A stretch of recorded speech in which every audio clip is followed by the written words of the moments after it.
एक बार की बात है, कन्हैया जी जब हस्तिनापुर शांति दूत बन के गए तो वहाँ पर बहुत ही सजावट होने लगी और विद्रानी बोली, क्योंकि आज मेरे द्वारकाधीश की रथ यात्रा आने वाली है। मेरे द्वारकेश श्री कृष्ण आज रथ यात्रा पर आ रहे हैं। मेरे प्रभु शांति दूत बनकर हस्तिनापुर आ रहे हैं। ये सुनकर विद्रानी गदगद हो गई और बोली, ये तो आनंद की बात है। हमारे नगर में आज द्वारकानाथ जी आ रहे हैं, लेकिन आजकल आपका मंत्री पद तो है नहीं, मंत्री है नहीं आप। इस भीड़ में आप श्री कृष्ण के दर्शन कैसे करेंगे? इस भीड़ में हम लोग कैसे देख पाएंगे कन्हैया जी को? महात्मा विदुर गदगद होकर बोले, देवी मन को छोटा मत करो। ये कृष्ण जो है उसकी निगाह सब पर रहती है। अरे हम नहीं देख पाएंगे तो क्या हुआ, वो तो हमें देख ही लेंगे। एक नज़र भी उनकी हमारे ऊपर पड़ गई तो समझो हमारा जीवन धन्य हो गया। दुर्योधन ने श्री कृष्ण के आगमन की खुशी से कपट पूर्ण मैत्री का परिचय देने को बड़ी सजावट कर रहे। जगह जगह थोड़ा द्वार सजे, अपने महलों की अटारियों को नर नारियों को बिठा दिया, फूलों की वृष्टि कर दी।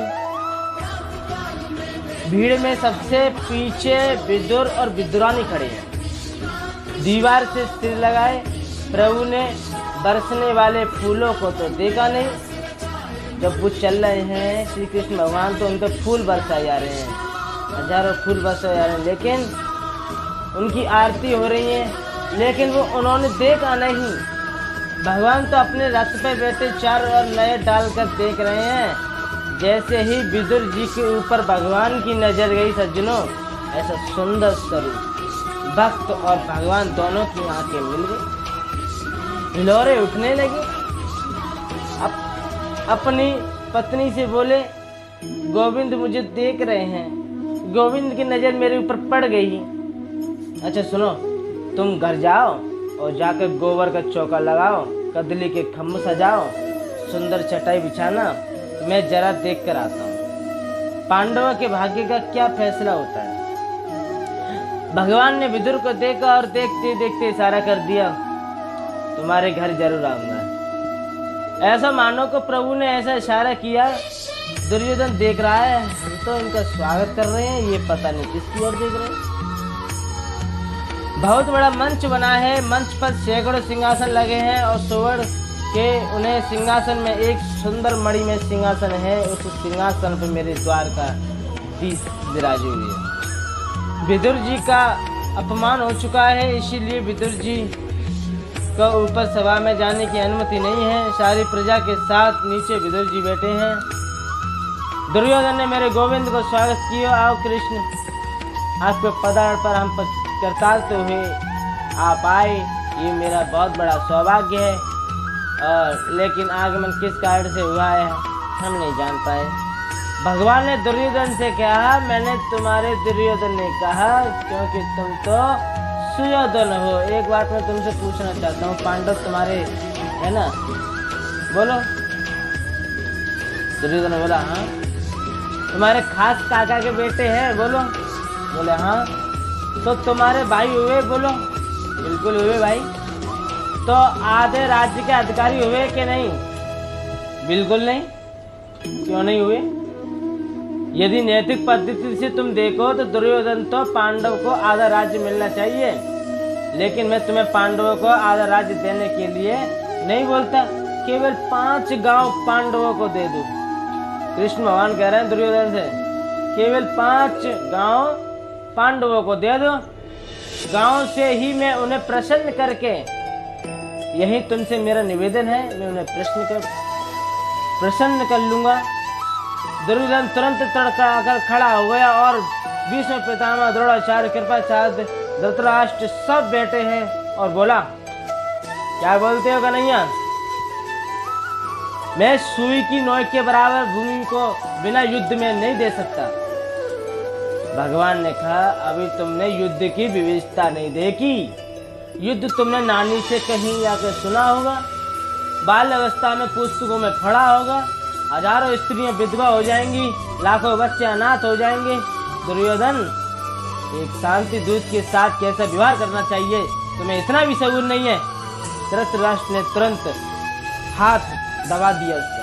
पागल, बोलने का भी सबूर नहीं है, कैसे बोला जाता है। दुर्योधन ने तुरंत हाथ जोड़कर कहा, क्षमा करना कन्हैया, बचपन से ही उद्दंड रहा हूं ना मैं, पता नहीं मुझसे क्या बोल जाता हूँ, बाद में पश्चाताप होता है। खैर जाने दीजिए, ये राजनीति राजपाट बाद में होती रहेंगी। अंदर पधारो। मेरी माताएं गांधारी ने 56 प्रकार के भोजन अपने हाथ से बनाए हैं आपके लिए।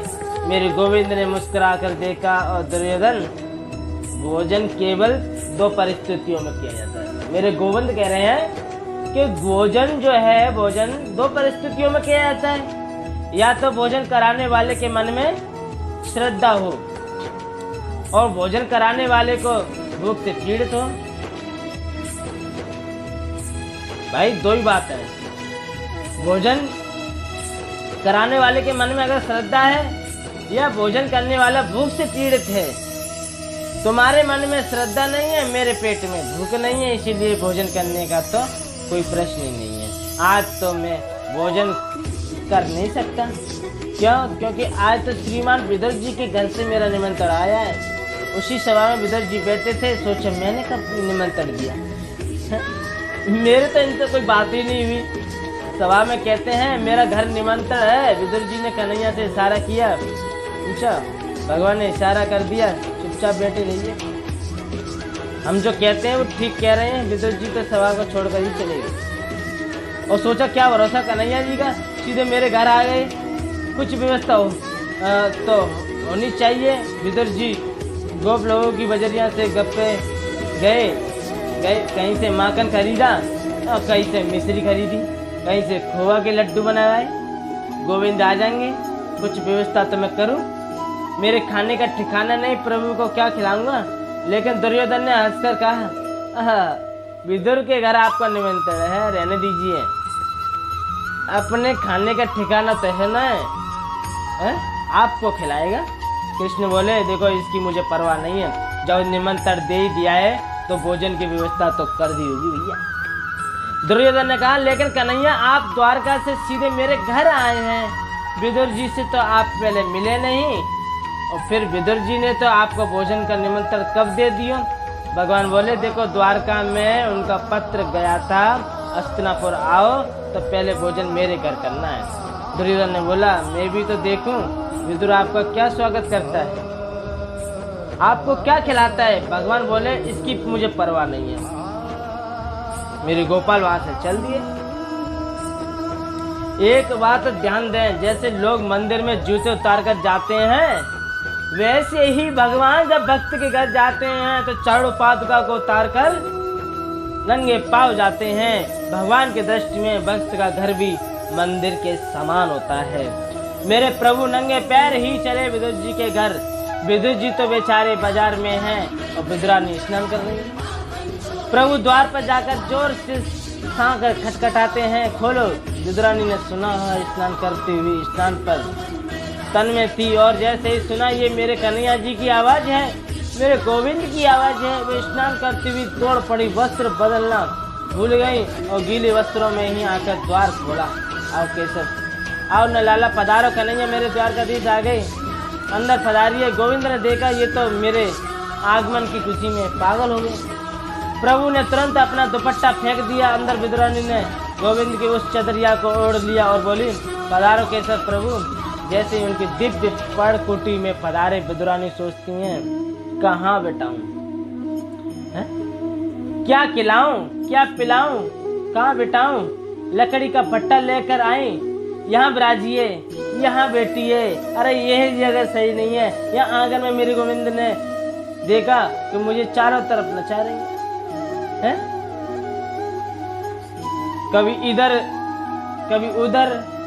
गोविंद ने देखा कि उल्टा नहीं है, उल्टा है कि सीधा है, तुरंत बैठ गए। पाटा को उल्टा बिछा दिया और मेरे गोविंद ने देखा नहीं कि उल्टा है कि सीधा है, वो तो यहीं बैठ गए। अपने पेट पर हाथ फिराकर बोले, काका काकी जी बड़ी जोर से भूख लग रही है, कुछ खाने को मिलेगा? विद्रानी बोली, आपको भूख लग रही है? काका जी आ रहे होंगे, कुछ न कुछ व्यवस्था करी, तब तक आप फल पाए और कदली के वन में डाली भरकर केले लेके आएंगे। अब केले लेके आएंगे तो मेरे गोविंद को भूख लगी है। कन्हैया को जैसे ही केले दिए तो वो तो प्रेम में पागल हो गई। प्रेम में ऐसा दिव्य भाव जागृत हुआ, कन्हैया के सामने पत्तल बिछाई और कदली के छिलके उतार कर पत्तल पर धरती जावे, फल को दूर फेंकती जावे। भगवान के बड़े प्रेम से छिलका खा रही हैं। एक छिलका खाया भैया, एक छिलका खाया, 2 छिलका खाए, 10 छिलका खाए, प्रेम में आकर प्रभु तकरीबन 35-40 छिलका खा गए। अब भगवान को न मालूम कि मैं छिलका खा रहा हूँ कि मैं केला खा रहा हूँ। अब काकी जी बोली, बहुत मीठा है कि नहीं? अब कन्हैया जी बोले, बहुत मीठा है।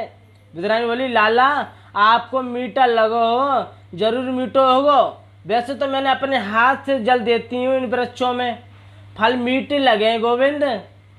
सुनकर विद्रानी आनंद में होने लगी। इतने में विदुर जी आ गए और विदुर जी के हाथ में कमंडलू को दूध है, कटोरी में माखन मिश्री है और भी कई प्रकार के पकवान हैं। द्वार पर आकर जोर से बोली, सुनती हो?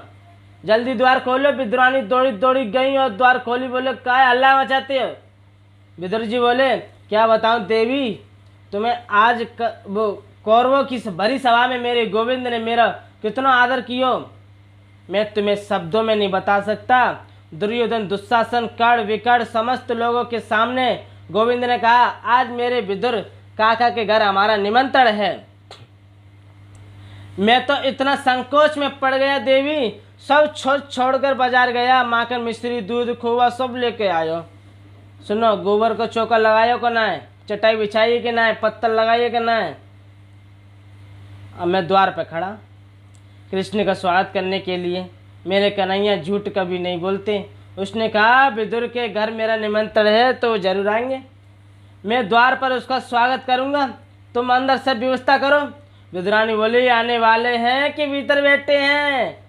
उनको तो पधारे 1 घंटा है गो। अच्छा, ये तो बड़े आनंद की बात है, तो तुमने कुछ खिलायो को ना है? विद्रानी बोली, घर में तो कुछ हो ही ना है, केले के फल बड़े प्रेम से पा रहे हैं गोविंद। विदुर जी ने भीतर आकर देखो तो भगवान तो छिलका खा रहे हैं, फल तो दूर पड़े हैं। पत्नी बोली, ये क्या हुआ? आज पहली बार इस गरीब की कुटिया में द्वारका जी पधारे और पहली बार मेरे गोविंद को इस कुटिया में आगमन हुआ, इन्हें तुम छिलका खिला रही हो। विद्रानी का अब ध्यान भंग हो गया। पहले तो प्रेम में पागल हो रही थी, अब बोली, ओहो हो, मैं तुम्हें छिलका खिला रही थी। कन्हैया, मुझे पहले क्यों नहीं बताया? वास्तव में प्रभु का भी ध्यान भी अभी भंग हुआ। ओहो, छिलका देखा तो बोले, ओहो, क्या हम छिलका खा रहे थे? काकी जी, हमें नहीं मालूम केला था कि छिलका, हम तो इतना जानते हैं जो कुछ आपने भाव से खिलाया इसमें काकी जी का अनुराग है, प्रेम है। विदुर जी बोले, क्षमा करें कन्हैया, हम लोग इतना ना समझ हैं, आपकी कुटिया में आगमन हुआ है, हमने आपको छिलका खिला दिया, थोड़ा सा लड्डू खाओ गोपाल। कन्हैया के मुंह में जैसे लड्डू गया, थोड़ा सा लड्डू खाकर गोविंद ने विदुर जी को हाथ पकड़कर कहा, बुरा ना मानो तो एक बात कहूँ, जो स्वाद छिलके में था वो इस लड्डू में नहीं है। भाव का भूखा हूँ मैं और भाव ही एक सार है, जो भाव से बजता है मुझे उसका भव से बेड़ा पार है। सुखदेव जी कहते, राजन, यदि परमात्मा बिरादरी को देखते तो विदुर के घर जाकर छिलके क्यों खाते हैं? एक और बात कहूँ, भगवान जब अपनी लीला को संपन्न करके जा रहे थे, भगवान ने किसी की याद नहीं की। उद्धव जी ने कृष्ण को प्रश्न किया, भगवान आपके 24 अवतार हैं, जगह जगह आप प्रसाद पाते हैं, परंतु एक बात अंदर की आपसे पूछूं? भगवान बोले, कहो। उद्धव बोले, जहाँ भी आपको भोग लगा सबसे सुंदर भोग पाने में आपको सुख कहाँ मिला, सबसे ज़्यादा मिठास कहाँ के भोग में आई। मेरे गोविंद के नेत्र सजल हो गए। सज्जनों, उद्धव से बोले, उद्धव जी, सबसे ज़्यादा भोजन में स्वाद मुझे केवल 2 जगह आया। एक तो सबरी के घर बेर जो खाए तब आनंद आया, एक विद्रानी के घर जो मैंने छिलका खाए तब मुझे आनंद आया। इन 2 जगह पर मुझे जो आनंद आया, सुख मिला, वो और कहीं नहीं मिला। कहने का भाव बड़ा स्पष्ट है, परमात्मा भाव के भूखे हैं। प्रभु ने उद्धव से कहा, आज मेरे विदुर की बहुत याद आ रही है, तुम जा रहे हो, जहाँ कहीं भी तुम्हें विदुर मिले उसे मेरा समाचार अवश्य कहना, मेरी मन की भावना है। आज उद्धव जी महाराज भगवान के आज्ञापित होकर उद्धव जी को मार्ग सरस्वती के किनारे विदुर जी से मिलने गए। प्रेम से बोले कृष्ण भगवान की जय हो।